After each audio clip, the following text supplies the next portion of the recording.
Welcome to the Madison Motor Podcast special emergency show. We have breaking news coming down as we speak. We have to get this emergency show done because this is going to be about 20 to 30 minutes worth of content because of the magnitude of the story. This came out of left field.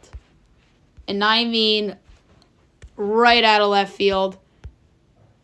According to Pete Thamel, John Calipari is finalizing a 5-year deal to become the next head coach at Arkansas. The deal is expected to be completed in the next 24 hours. Holy shit, is what I'm saying right now. There are some tea leaves to this over the last hour or so. It's that one random story that it's like, oh, this could happen. Oh my god, it's this close. It's in serious talks. Bam, we're here. And here we are.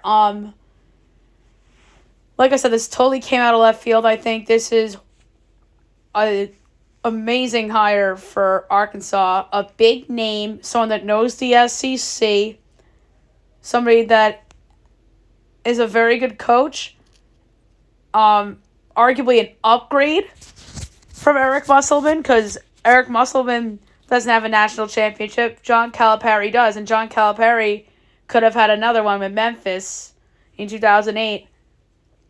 Had Mario Chalmers not tied that game back in 2008 with Kansas and Bill Self. So, what a hire for Arkansas. And this obviously changes so much in the SEC. And now we have one big job open in Kentucky. And now the question is, what's next? Did John Calipari do the right thing?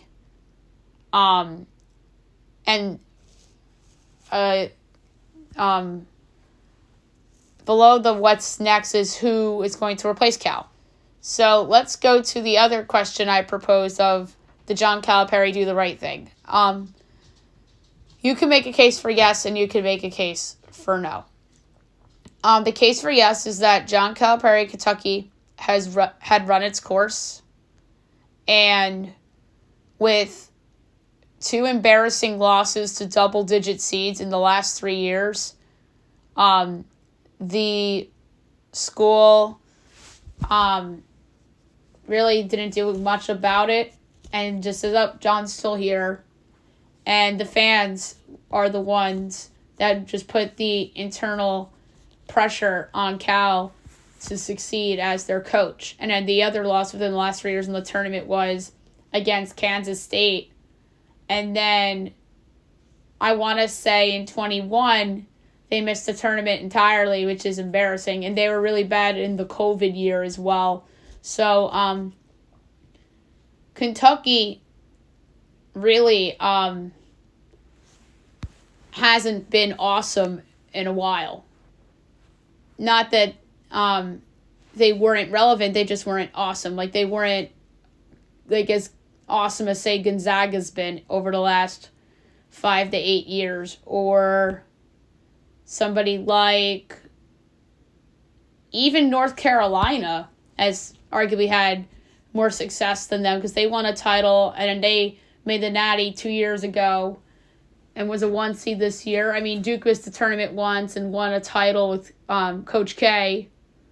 So there's a lot of other schools.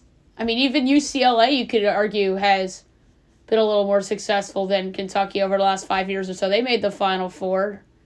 Like, the one, in my opinion, quote-unquote blue blood that has had the most failures over the last 5 to 7 years has probably been Indiana, from, like, where their fans want them to be.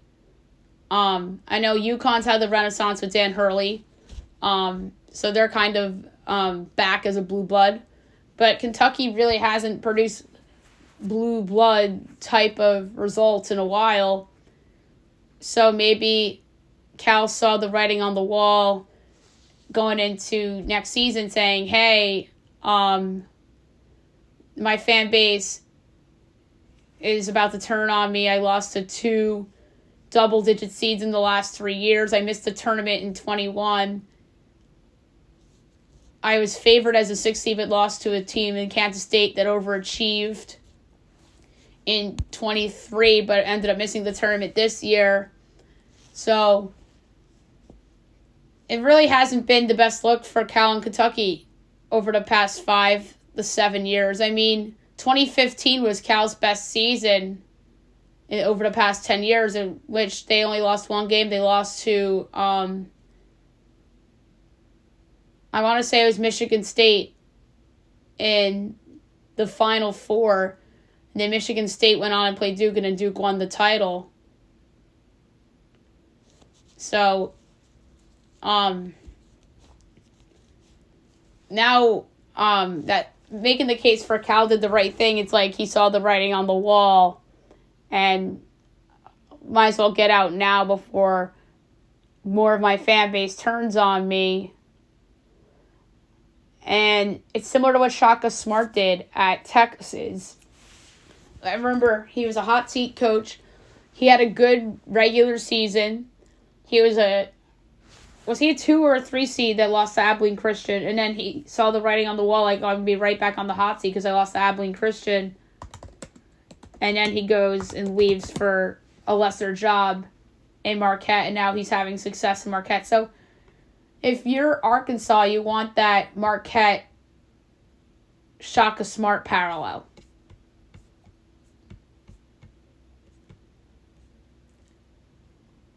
So now, so Texas was a 3 seed. And then that was the year UCLA made the Final Four. And they beat Bama in OT, and then they beat Michigan, and then they lost to Gonzaga at the buzzer. So that was that same year when Texas lost to App Christian. And Kentucky didn't make the tournament that year. So who could Kentucky hire to replace Cal is the question. So they have to nail this hire. This cannot be, like, no offense to Louisville, but this can't be like a Pat Kelsey type. They need a championship, if not championship, but like Final Four caliber head coach. And to me, the list must start with the man who is the coach of the reigning national champions who'll be playing for a repeat tomorrow night, and Dan Hurley. He has to be number 1 on the list. I give Matt Painter a call. I think he's done an outstanding job at Purdue, and now he's in the national title game. You have to give Mark Few a call at Gonzaga. I think you should give Mick Cronin a call at UCLA. Granted, UCLA was disappointing this year. I understand that.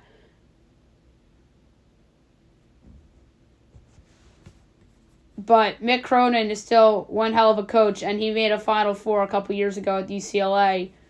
I would not put Tommy Lloyd on the list because, to me, he's still trying to prove himself. I would give, though, Dana Altman a call at Oregon. I think he's an outstanding head coach and gets a lot out of his teams and knows how to win in March. I do not think Izzo would leave Michigan State for Kentucky, but stranger things have happened. Just like you would think that John Calipari leaving Kentucky for Arkansas is a strange thing. But hey, maybe Izzo could be the Calipari of the Big Ten, where that team underachieves and the fan base kind of starts to turn on him. Well, Izzo hasn't won since 2001 or something insane like that. I need to look at the last time Sparty won a title. 2000. He hasn't won a title since 2000. He hasn't made the Final Four in 5 years. And nobody talks about Tom Izzo time running its course. And we're sitting here today talking about John Calipari leaving Kentucky for Arkansas. But he is a Michigan State lifer. He is their Coach K. So I really can't,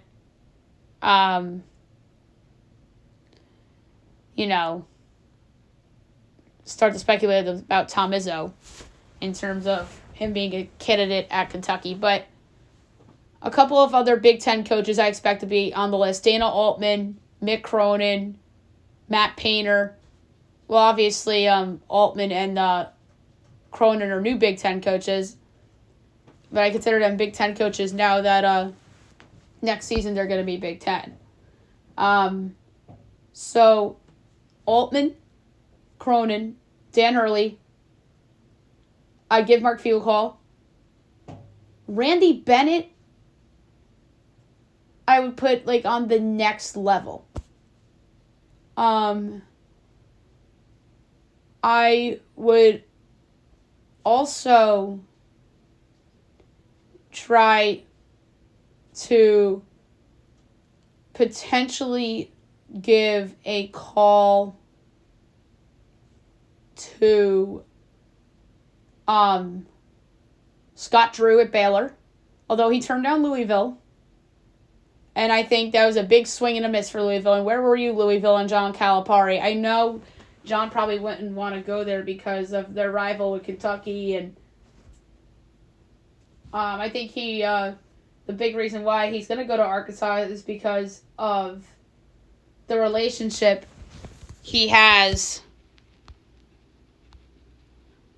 with the donors at Arkansas. And now Shams is reporting that it's actually going to happen. So that is absolutely insane that this is happening, and we're talking about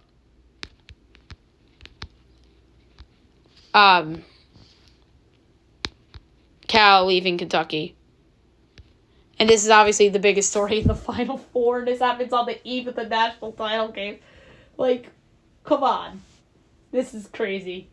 I cannot wait to listen to a Eye on College Basketball podcast with Gary Parrish and Matt Norlander's takes with this. And John Rothstein must be losing his mind too. Just thinking about the media's reactions to this. So back to potential candidates for Kentucky. So I would give Scott Drew a call. He's a national champion coach. Here's an interesting name. Tony Bennett. Would he leave Virginia? He's a national champion. Granted,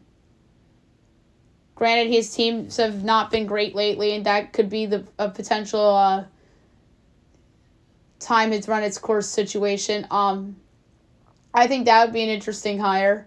Although I rather would hire Scott Drew than Tony Bennett.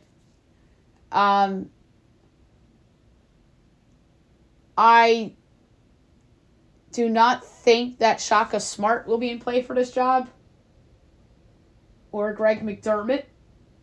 But you never know. Those two would be good hires as well. But to me, the best candidate on the board is Dan Hurley. Because he is the coach of the reigning national champion UConn, and it could be in 24 hours from now the two-time reigning champion UConn Huskies coach. So obviously Dan Hurley is the best candidate on the board for the job. And then I would say Mick Cronin, Dana Altman, Matt Painter, Scott Drew. I do not see a world where Bob Huggins comes out of retirement and coaches Kentucky. That would be a little weird. And I don't know if anybody is interested in Bob Huggins. Although we did see Ole Miss hire Chris Beard after the situation he was in. And we saw Hugh Freeze get back into college football after what he went through. So we've seen guys that get themselves in trouble get second chances, but I don't think they would go the Bob Huggins route. I'm trying to think of other possible fits. I don't like Tommy Lloyd for Kentucky. Bobby Hurley, I think that job's too big for him. Personally, I think he's done a nice job at Arizona State, but he's still at Arizona State. And Bobby Hurley, we talked about as a hot name for years now. But to me, Bobby Hurley was a candidate at Arkansas. But little did we know that they would pull off the most shocking college basketball hire in arguably my lifetime following the sport, in terms of, wow, that came out of nowhere, holy crap, that actually happened. So Bobby Hurley, I think, is probably like a B or maybe even a C level candidate for Kentucky. Kind of in like that same realm as Tommy Lloyd. I would not go near Rick Barnes, although he's had success at Tennessee over the last couple years. Rick Barnes, to me, is somebody that has that reputation, kind of like Shaka in a weird way. Just stay where you are and be successful. I don't think I would love that hire. But I did see a name pop up from the SEC, which I think would be an interesting fit, and that is Alabama head coach Nate Oates. Nate Oates has done a nice job at Alabama. This coaching job he just did was arguably his best, taking Bama to the Final Four and knocking off North Carolina. I know they lucked out with the Clemson thing, but this was Nate Oates' best coaching job, so I think he should be considered for the job. I think that would be a pretty good hire. I think that would be a B+ hire, not necessarily an A. I'd rather have Dana Altman than Nate Oates. Although, now we can say Nate Oates made a Final Four and was toe-to-toe at UConn for 3/4 of the game. So, I do think Nate Oates would be a good hire there, but not the absolute best hire like I think Dan Hurley would be. A sneaky good one would be Porter Moser, but I wonder if that job would be too big for him. And he's done a great job at Oklahoma. So that's another one. And obviously he made a Final Four with Loyola Chicago. Another name that I am curious about for this job is Steve Pikiell at Rutgers. He's done an outstanding job, but if I'm Steve Pikiell, I stay at Rutgers because you're going to have your best team yet with Dylan Harper and the other kid, I'm blanking on his name. Ace Bailey. So, if I'm Steve Pikiell, I stay at Rutgers. I wouldn't go to Kentucky. Only because you have those two guys coming in next season. If this was any other year, maybe. I don't see Shaheem Holloway leaving Seton Hall, although he was rumored for Louisville. Although I would not have been in favor of Louisville hiring Holloway, only because I think that job would have been too big for Holloway. I don't see Rick Pitino leaving St. John's for Kentucky. I think that Rick wants to be in New York and make St. John's relevant again with being at the Garden, and he loves the Big East, so I don't see him leaving St. John's. Another coach I'm interested in to see if they would give a coach would be Brad Underwood of Illinois. I think Brad Underwood's done a great job since being the coach at Illinois, and obviously he was amazing at Stephen F. Austin. I believe he made the tournament the one year he was at Oklahoma State, then he went to Illinois and has been awesome there. So that's another name I would toss out. I do not think Tad Boyle will leave Colorado. I think Tad Boyle has done a good job there, but I don't think he is somebody that the Wildcats are considering. So yeah, a lot of names obviously in the discussion, but I think the best fit would be Dan Hurley. I know UConn and maybe in 24 hours from now we're talking about a repeat. But the Big East is going to be loaded long term. And this is the case for him leaving UConn for Kentucky, Dan Hurley. The Big East is going to be loaded. You have Marquette. You have Creighton. St. John's is going to be better. Seton Hall should be better. Providence wasn't bad last year. Ed Cooley is probably going to get Georgetown turned around sooner rather than later. And Villanova, maybe they'll be better. Although Kyle Neptune's still their coach, and I'm not the biggest Kyle Neptune fan. Oh, and another wild card name for Kentucky is Jay Wright, speaking of Villanova. I do not think Jay Wright will come out of retirement. But if he were to come out of retirement, wouldn't this be the job? And that would be an outstanding hire. Obviously, that would probably be just as good as a hire as Dan Hurley. But I think that Jay Wright, I don't know if he wants to come back to coach, although this would be the perfect opportunity for him.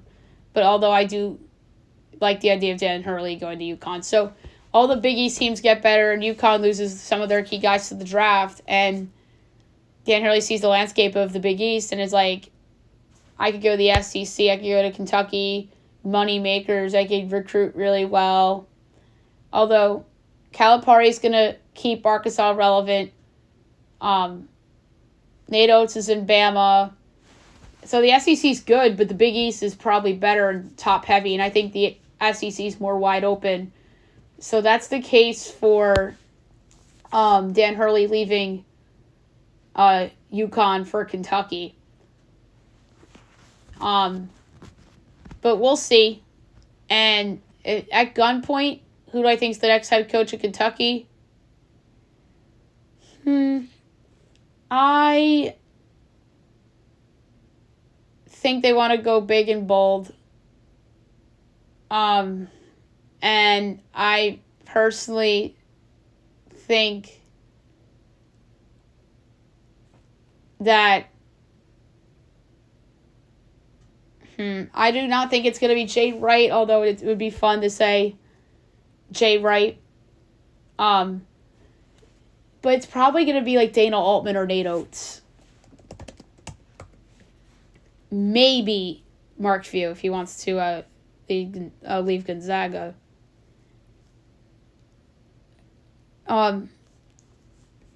So at gunpoint, I'm going to say it's either Dana Altman or oh my God, I'm blanking on his name. Nate Oates. And another candidate I want to throw out there as an honorable mention is Jerome Tang. He was awesome at Kansas State his first year there. Second year is a disappointment. But that's just another name I wanted to toss out there as a candidate. And then another name of somebody from the SEC who was amazing this year is Lamont Paris. He just got extended at South Carolina, but I don't know if he is the right guy for the job, but his name's got to be mentioned. I do not think that Buzz Williams will leave A&M for Kentucky. Like I said, that's kind of too big of a job. I do not think Bruce Pearl will leave Auburn. I don't think Rick Barnes will leave Tennessee, but if they hire within the conference, I think it'll probably be Nate Oates. So at gunpoint, I think it's either going to be Dana Altman or Nate Oates, maybe. Or maybe Bobby Hurley rather than Dan Hurley. I put Bobby Hurley third, most likely, and then I guess Dan Hurley fourth, Jay Wright fifth, is in terms of most realistic. I mean, you could argue Mick Cronin maybe ahead of Jay Wright, and maybe even ahead of Danny Hurley, but I'll put Jay Wright out of my top five and put in Mick Cronin. So I think most likely, will be I'm going to say Dana Altman, Nate Oates, Bobby Hurley, Dan Hurley, Mick Cronin, in that order. And an honorable mention, Jay Wright. And Another honorable mention to Mark Few. All right, and then the other thing I wanted to touch on from a Cal standpoint, the case for him not doing the right thing is Arkansas. I know they haven't won in a while. Let's say that Kentucky still recruits very well and they hire an A-plus guy like Altman or Oates. And they just out-recruit Arkansas, and Calipari just isn't the coach that he used to be for whatever reasons, and the players and maybe potential transfers don't work out, and it's like the same problems that he endured these last several years at Kentucky come back at Arkansas, and they don't get the recruits they want. So there is a world where this is a complete bust. But I think it's more likely to pan out like how Shaka Smart's panned out at Marquette rather than like complete bust. I'm trying to think of like a big hire like this that turned out to be a big bust. I mean, Texas A&M Jimbo Fisher is a good college football parallel, but Jimbo Fisher is still the head coach at Texas A&M. It just hasn't. Or no, he left Texas A&M. Never mind. So I keep forgetting that they let go of Jimbo Fisher this year. I mean, worst case scenario, it's Jimbo Fisher, Texas A&M. Best case scenario, it's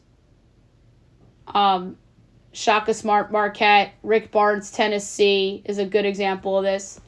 But yeah, very fascinating hire. Something that needed about a half an hour to talk about because this is such shocking news.